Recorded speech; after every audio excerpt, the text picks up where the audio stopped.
My name is Jessica Wirtz. I am a Senior Disability Services major and a Deaf Studies minor here at IUP. So, my name is India Scott. I am currently a junior. I am a Disability Services major, and I am going to be a dual minor in Deaf Studies and Child Development Family Relations. My name is Brittany Joswick. I'm currently a freshman at IUP. I'm a psychology major, which is wonderful. I love it. And I'm minoring in sociology, which is also a lot of fun. And I'm a triplet with an older brother, and I'm just kind of trying to find myself right now at school. Well, my name's Megan Kaiser, and I'm a freshman this year, and I am a natural science pre-audiology major, the only one, in fact. And I'm also a Deaf Studies minor. My name is Caitlin Mullaney, and I am a chemical engineering student at University of Pittsburgh. I was a physics major with a math minor at IUP, but I was in the pre-engineering 3-2 program, so I went to IUP for 3 years, and now I'm at Pitt, and I will have another year there. I'm Emily Dulion. I'm a sophomore. I'm a criminology major. I'm considering being a psychology minor. Okay, so my name is Kathleen Brown. My major is Disability Services and my minor is CDFR, which is Child Development Family Relations.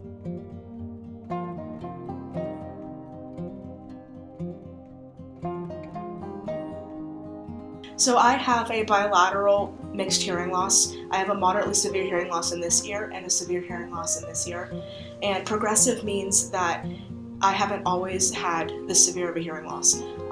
When I was in early elementary school, I was diagnosed with a slight or mild hearing loss, and it has gotten progressively worse ever since. Outwardly, people who see me use my cane are like, oh, that's the blind girl on campus. But then people who actually get to know me as a person are like, oh, that's my other mom. Or that's the person who pretty much counsels me. So I have something called POTS syndrome, POTS syndrome. And it's basically where your nervous system is not functioning properly. So I like to picture it kind of like an egg, and my nervous system is a scrambled egg. So I get dizzy all the time. I faint a lot. I almost faint constantly. I have very, very low blood pressure. I'm profoundly deaf in both ears. I have 2 cochlear implants, and I grew up oral, but now that I'm at IUP, I'm learning sign language, and I hope to use that in my future career field as well as my daily life. I have struggled with anxiety and depression for a few years now. Like when I mainly just figured out, I realized I had it during my sophomore year of college.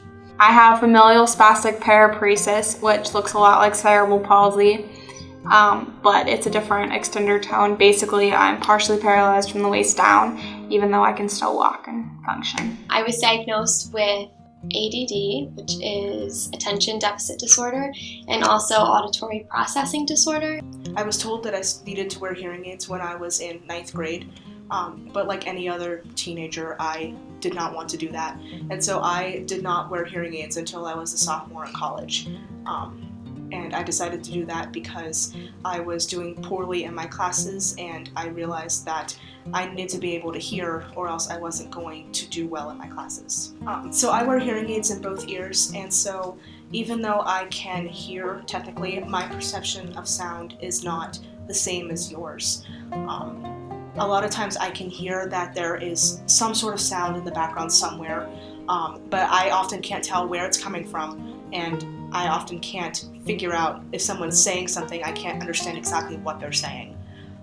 So I have very little, if any, sound localization abilities, and my speech reception or speech understanding is not the greatest. And so often people don't realize that I have a hearing loss unless they see my hearing aids, and my hearing aids are pretty big and they're purple, so they're noticeable. But if I'm wearing a hat like I am right now, nobody would know. Most people who use canes, if they are not elderly, typically have some form of a visual impairment. So at age 5, I was diagnosed with a non-cancerous brain tumor that, after being diagnosed, the roots were too deep to do surgery without causing paralysis or any kind of a traumatic brain injury. So within 3 weeks of being diagnosed, I was completely blind. Now, 2 years after my diagnosis, I started seeing shadows or like outlines in front of me, and I also have light perception, but my acuity for my vision is still not good enough for me to be able to walk around campus without any form of assistance. So I use my cane in order to be able to travel more efficiently and also safely. I really don't know what I technically would qualify as. Some people say that my vision is not good enough to be considered low vision or visually impaired. Other people say that my vision is too good to be considered completely blind. So I'm just kind of somewhere in the middle. You know, my situation's kind of peculiar in the sense that I never was afraid about going blind, and I didn't, like a lot of people have like a bitterness. I was never bitter, I was never angry.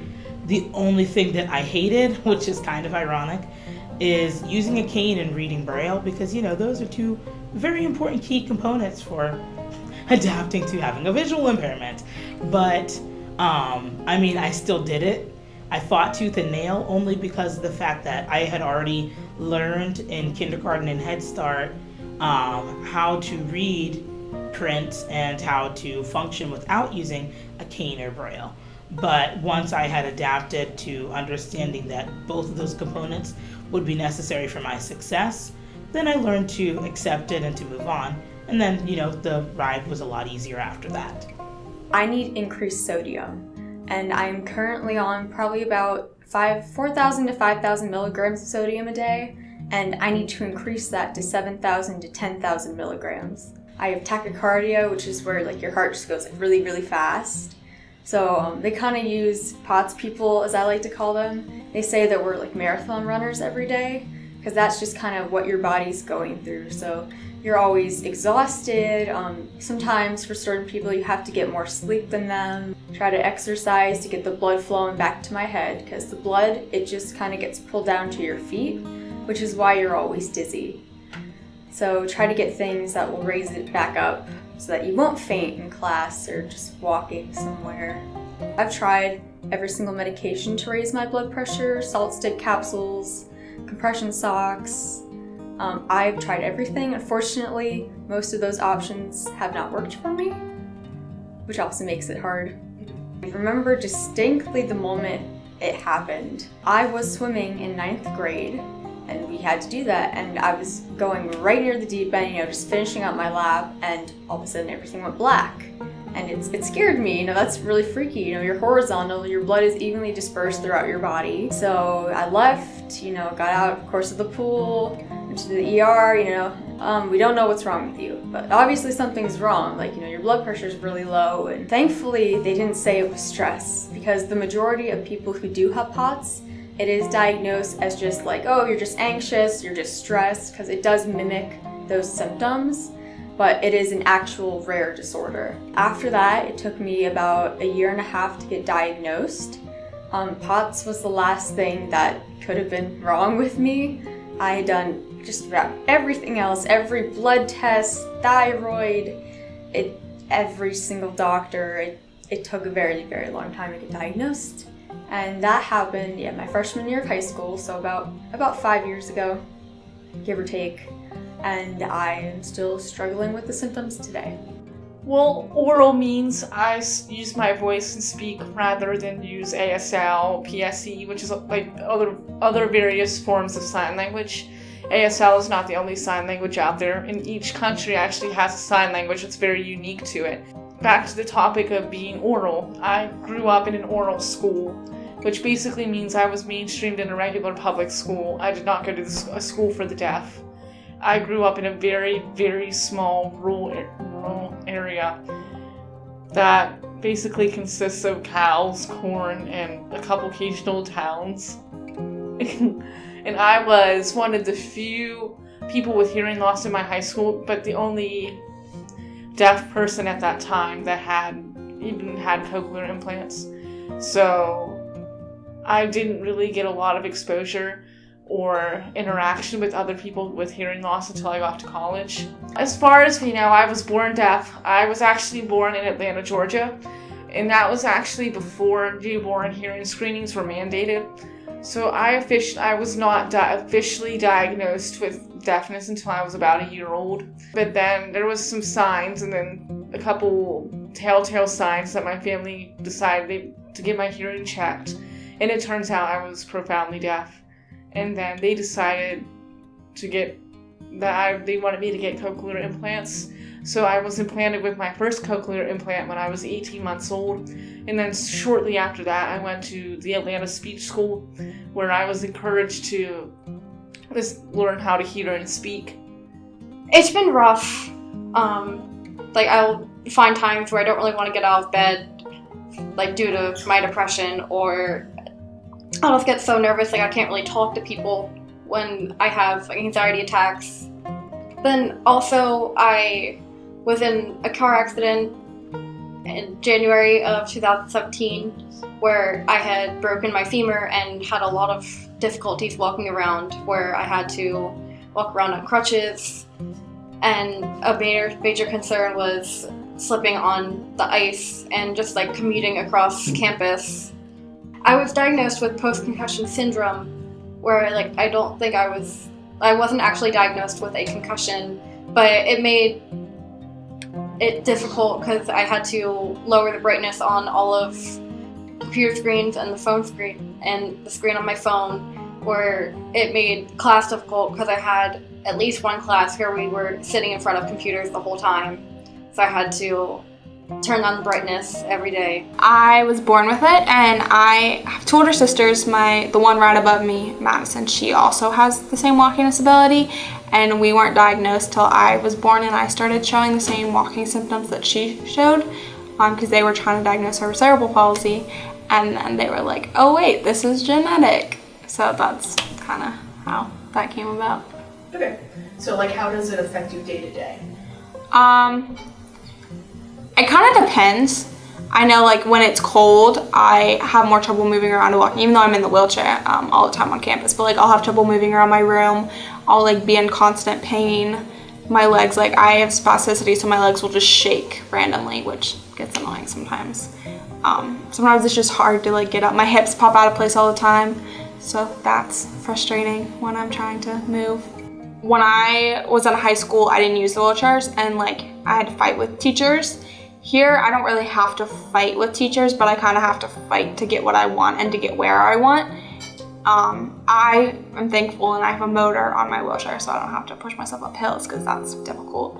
But dealing with disability services and going through that whole process and having your teachers accommodate you can be difficult and frustrating. When people don't realize what they don't deal with, so my whole life I've dealt with a disability, my family's dealt with a disability, so I've never really had to deal with it on my own because it was our house is situated in a way where if I need to grab onto something, there's something there. That's just how my mom always made our house. But here, there's not that option. So when I walked to school my freshman year, it was difficult because I didn't always have something to hold on to when I needed it. I would fall and not have anything to get up with. Walking on flat surfaces is easier for me. I can walk, but if it's a long distance, I have to stop and breathe because I don't breathe correctly when I walk, since I'm so focused on walking that I'm not thinking, oh hey, you gotta breathe. I fall easier, so my balance is off. I jog my feet. So short, flat distances are easier for me, but I've done long distances too. It depends. Since campus is all hills, the wheelchair makes my life so much easier. And I understand that people who can walk don't notice oh hey, there's not a disability button on this door to open the door, but it's something I have to deal with, and it's frustrating when they don't care enough to fix the problem or try to fix the problem, and they just go around it, and they're here, just use this instead. I'm why can't you just fix the button? It's frustrating. I was diagnosed originally in 2nd or 3rd grade and went through the whole testing process. I also went through a bunch of medications, and nothing seemed to really pinpoint or work to my favor. throughout the years, my parents saw a big change in my emotion and my personality, and they just thought that I wasn't acting myself. And I think that's really important for parents to know about their child as well, just to kind of pick up on those signs. And so then we stopped the medications altogether. I went through school without anything and definitely struggled. It didn't come up again until I was 16 years old and I got my driver's license. And then about 3 to 4 months in, I had 2 accidents that were both my fault. And one of them was running a stop sign, so that was obviously had to do with some type of attention deficit. And then the other one was just kind of hitting into a boulder, but it was just, there was a lack of focus in driving, which is so important when you're driving, is to be attentive and to focus. So we went back for more testing and the same diagnosis came up, ADD and auditory processing disorder. And at that point we went through medications again and we finally hit something that was successful for me, and that made me just very successful in school. I was excelling greatly in school, and this happened all in high school. And I just remember going to school in the morning.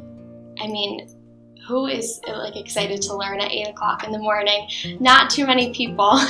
So it was just refreshing to feel attentive to the teacher and actually want to learn. So just that shift in medication and what that can do is amazing. And I think it's important for, you know, kids who have disabilities or even adults to really try and find that fit for them so that they can be more successful in life. One of the people that has been the most influential for me is Dr. Hill. I love her so much. She is the coordinator of my major, which is Disability Services, and she's just gone above and beyond for me. She's the one who taught me how to advocate for myself and what advocacy even means. She helped me to learn how to be more comfortable with myself, and she taught me about my hearing loss. I wouldn't be where I am today without her. I've had Dr. Hill for a lot of different classes, and in one of the classes that I had her for, we watched the video and we filled out a worksheet for an assignment. And I asked her if there were captions on the video, and it turns out that there wasn't.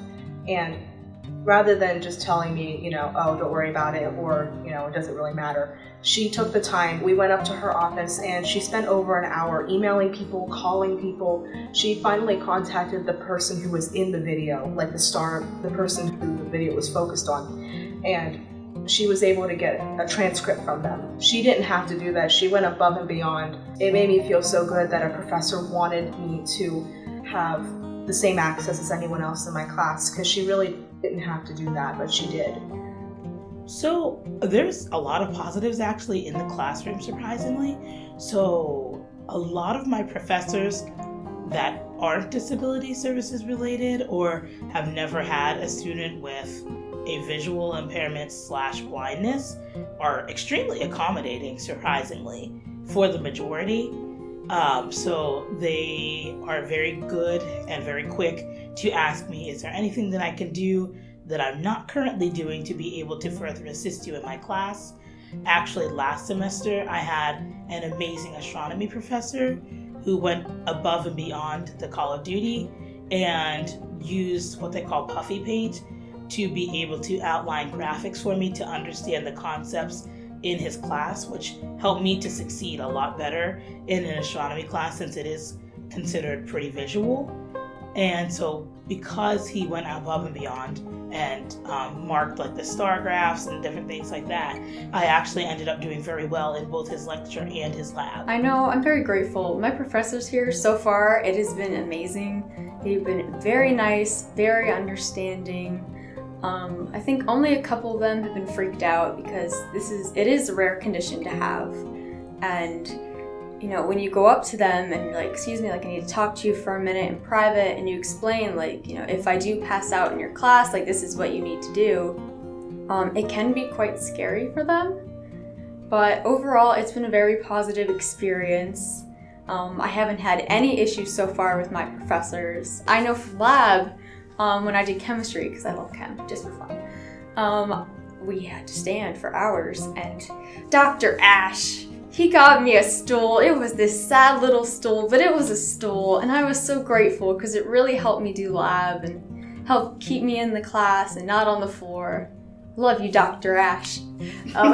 He's fantastic. Through the disability office, I've gotten accommodations to make the transition a lot easier, and all of my professors I've had so far are super, super understanding and accommodating, and I usually sit in the front row, and I have 2 microphones. One is actually a microphone that broadcasts directly into my implants, and it comes in and it makes it sound like, rather than being 8 feet away or 10 feet away or maybe even further than that, you are like a foot away or even closer.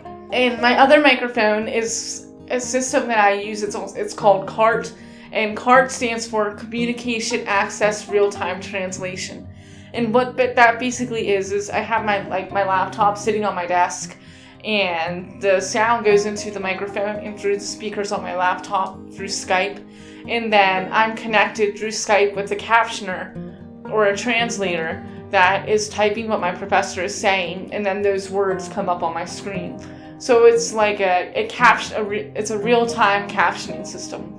So that is also super helpful, because there will be times that like I miss what the professor says, and I can look at my computer monitor and just say, oh, that's what they said. That makes sense then. Like I said, all my professors have been super, super accommodating, going above and beyond. I know, like, both my math professors, both last semester and this semester, they've gotten me a desk to sit on instead of, like, the really small, like, little table desks that I don't have enough space for my computer and my notebook and all that. And it's very small. So they actually gave me, like, a full desk that I have room for everything, and I have room to write. So that has been super, super helpful. My professor did that. I didn't even ask her to do that. She did that. And then this semester I need to ask, but he was super willing to get it for me too. He said he would get that for me as soon as he could. My anxiety and depression made it sometimes hard to get my homework done, or it made it hard for me to focus to complete classwork on time, where like I wasn't always able to study for a test when I know I had it coming up, but I just had no motivation to study for it at all. The concussion made it hard to focus, where I felt pretty much out of it for the first month. I was at IUP after the accident, where like I remember my fall semester, sophomore year, I was taking a physics course where I had a test coming up, and I was trying to study the night before. I could not focus on it because I had an anxiety attack because of a person making my life difficult. So I emailed my professor because I did not feel prepared for the test at all, and he let me take it a couple days later, and he was just really supportive of my condition. Positive. I know my teachers and classmates are super helpful, and they'll move desks and tables and like help with all of that. They'll hold doors open. They try to make me as comfortable as I can because I don't like getting out of my wheelchair. So they work with me and figure out what I need, and we, figure that out depending on the class and the building. It's awkward for me because I'm an awkward human to go up to them and be like, hey, I have a disability. Because like to me, you look at me and you're like, oh, you're in a wheelchair. Okay, you have a disability. Gotcha. But being an IEP student, you're supposed to go talk to your professor and be like, I have this. This is like what I can do. So it's very awkward for me first going up to someone and meeting someone with my anxiety and being like, hi, I have this. This is my issues. But most of them are pretty good. They'll come up to me and be like, do you need any help? Do you need me to do anything? And I'm like, no, I'm good. Like, we're good. And I'll like ask them after class. I'll be like, do you want me to sit in a certain spot that's easier for you? And they're like, you do whatever you gotta do. So they're all pretty good so far. I think that classmates don't really notice that I have ADD or even my auditory processing disorder. Just because I can sit here and have a conversation, like any other normal person. I think that with the teachers, I may ask more questions just because I didn't fully comprehend what they were saying. So I think just the whole question part, they might think that something is up. I don't know. But academic-wise, so the extended testing time, you get time and a half. So it's just extra time that you will receive to take the exams. And also taking it down in a testing center, so I just make sure that I have a quiet place to take my exams, and also that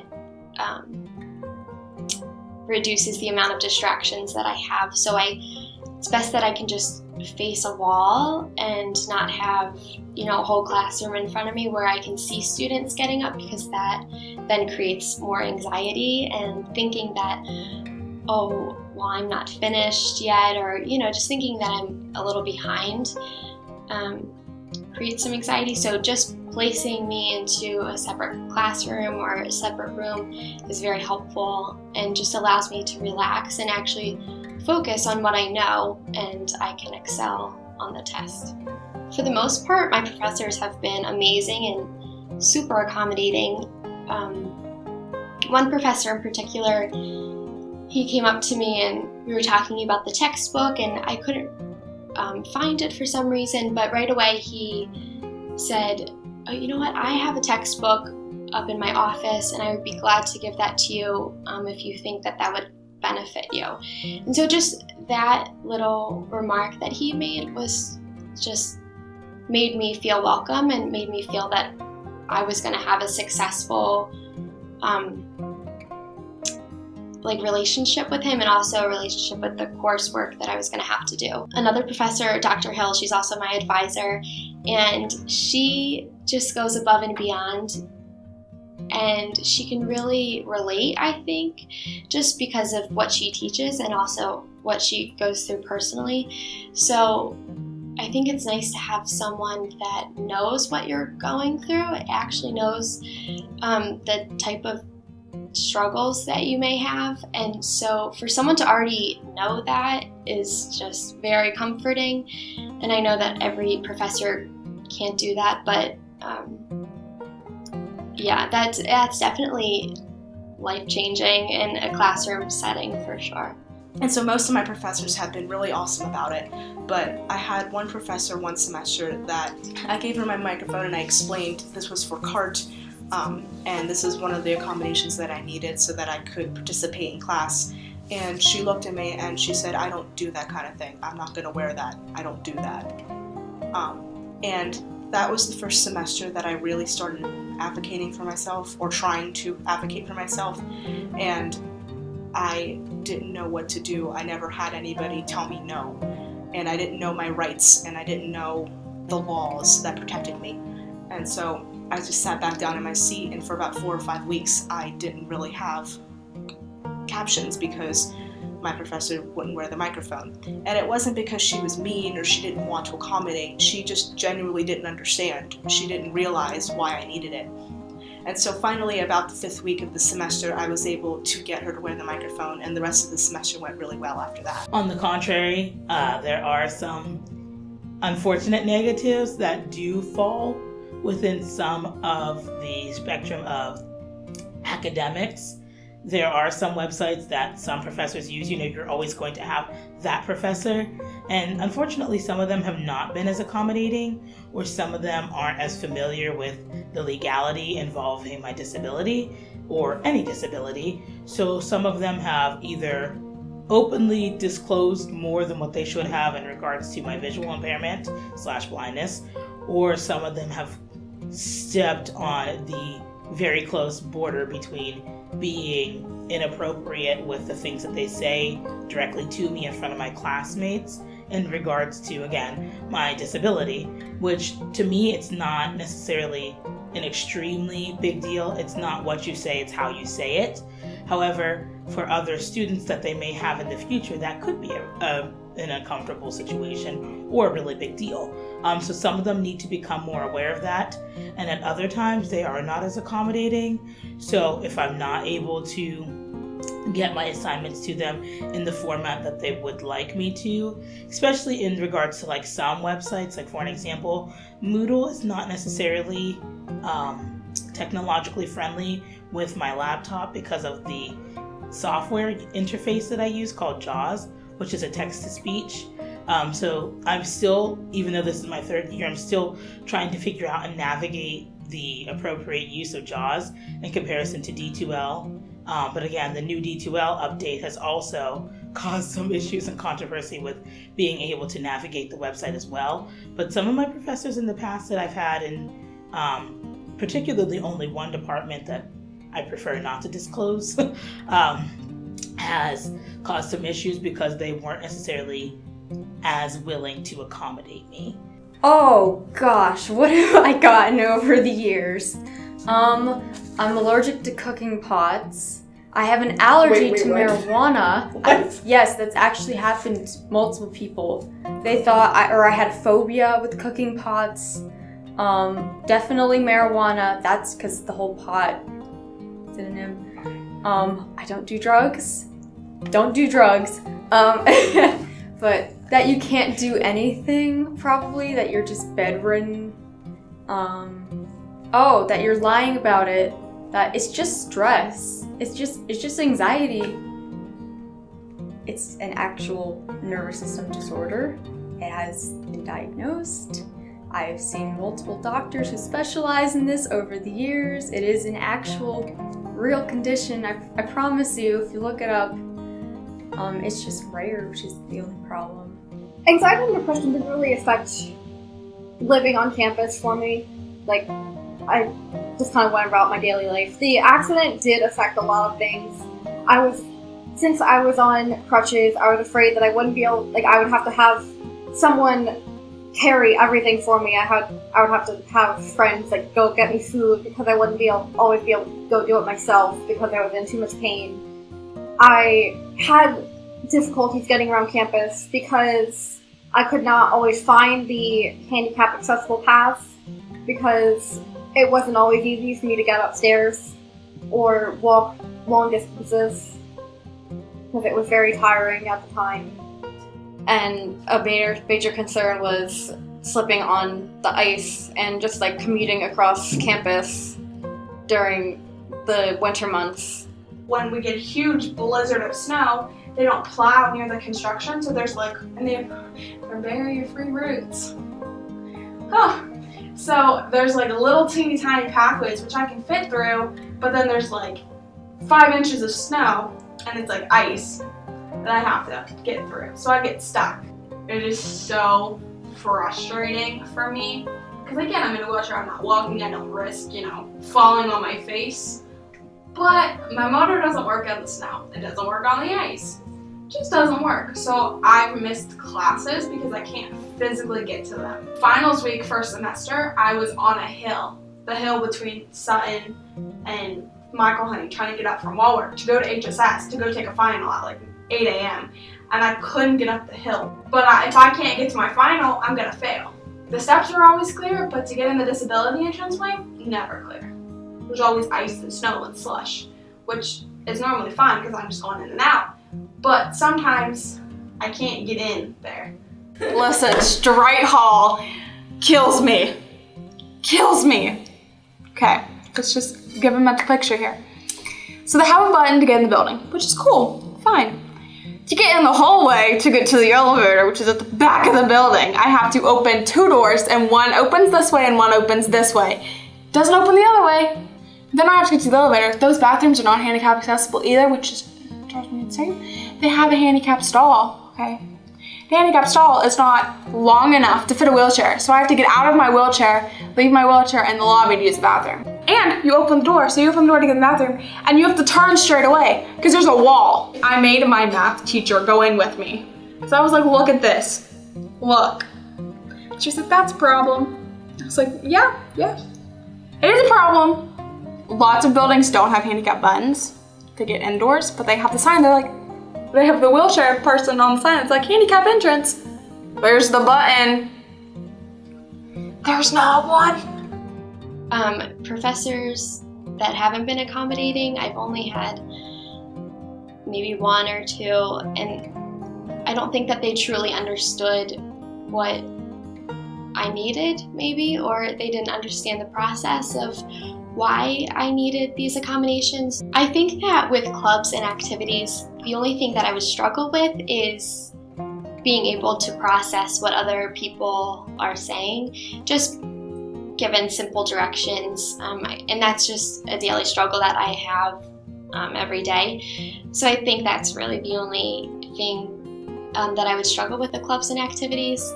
One of the biggest pieces of advice that I want to give to faculty and staff members is please let us know that you genuinely want to accommodate us. The first day of class or during the first week of class, announce to the whole entire class that if you have a disability or if you have any sort of concern or accommodation need, please feel free to come to me and, tell me about your need, and I will help you to the best of my ability. The other piece of advice that I would give is that if somebody comes to you and tells you that they need an accommodation, they really need the accommodation. If I come to you and I tell you that I need you to use my FM system, or I need you to look at me when you speak, or I need captions on a video, I'm not just making that up. I really do need it. It's already uncomfortable enough for me to come to you and tell you that I need them. The last thing that I need is for you to tell me that I don't need them. Sometimes when I give professors my FM system for them to use, they look at me and they say, oh, I don't need that, it's fine. I talk loud, I project, I'm really good at speaking loudly, it's fine, you'll understand me. That's not the case. Regardless of how loudly you speak, I still have a hearing loss, and I need you to use my FM system because otherwise I won't be able to understand what you say. And again, just being able to give handouts that are accessible for everybody, or being able to allow it to be like a group activity if the handouts aren't accessible, I think are some of the most important things to be able to allow your classes to run smoothly. So if you are explaining a diagram or anything that would require vision, I would either say, if you know that you're going to be doing it ahead of time, either type out a written description of what you're trying to describe, or describe it in great detail whenever you are in the classroom, or both. Sometimes it is just as useful being able to go back and have that written description after a lecture, especially if your student has a note taker, because that note taker might not necessarily find it important or know that it's important to write down the nitty-gritty details. I don't like getting pitied. I woke up one day and all of a sudden had this problem, I didn't get hit in the head or anything, nothing. I just woke up and it happened, Life is weird and confusing and crazy.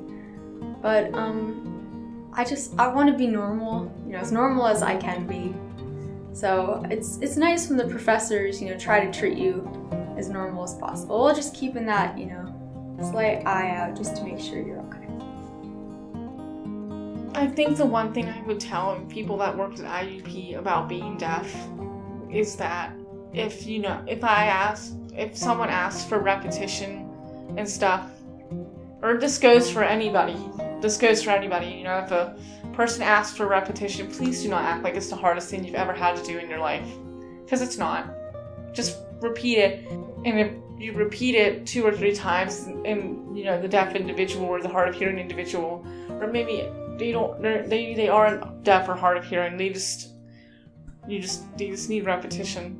Do not repeat the same thing verbatim 10 times in a row. That doesn't help. Maybe rephrase it, so instead of saying, do you want to come with us? We're going to lunch at Folgers, and I would look at you and say, huh? And you could repeat it, hey, do you want to come with us? We're going to lunch at Folgers. And if I say, what, huh, again, maybe say, oh, Susan, Joe, and I are going to lunch. I think we're going to Folgers. Would you like to come with us? Maybe rephrase your sentence, because sometimes in the way that words are said, they can sound like completely different things. And don't act like it's the hardest thing you've ever had to do. It takes literally a few extra seconds, and that encounter can change someone's day for the better. But if you, shrug them off, say, oh, I hate repeating myself, well, you just made yourself look like a horrible person, and you've ruined that person's day. We do, like, we know that there's issues. We know that it's a problem, and we try to deal with it in the ways that we can. Sometimes we can't. Like, there are days where we just succumb to the feelings of being depressed, being anxious, and just, like, not wanting to do things. Like, there are those days, like, obviously, but, like, we find coping mechanisms where we can live our daily lives, like, working around those issues, that we're not always helpless. I understand disability services doesn't cover absences. I get that. But, you know, if the kid emails you, like, I have one professor and I email her all the time, and I'm like, if there's snow, I can't get there. You're across campus. Like, you're not even technically on campus. Your building is, and I have to get to you. Like, it's not gonna happen. She never emails me back, ever. And then I get to class the next time, you know, everything's cleared, and I'm talking to my friends about it, and the teacher goes, well, they make it hard for everyone to get here. Don't say that. Like, that's rude. You can walk. You're fine. Your pathway is clear. Mine isn't. I think that students and professors and whoever is on this campus needs to know that students who have disabilities, or even adults who have disabilities, any type of disability, can do what other people who don't have disabilities can do as well. And all we need is a little tweak here and there to get us through the day or to get us through the class, and then we will succeed just like everyone else. And I think it's important to include everyone and to really be open-minded about what they think a disability is in a person.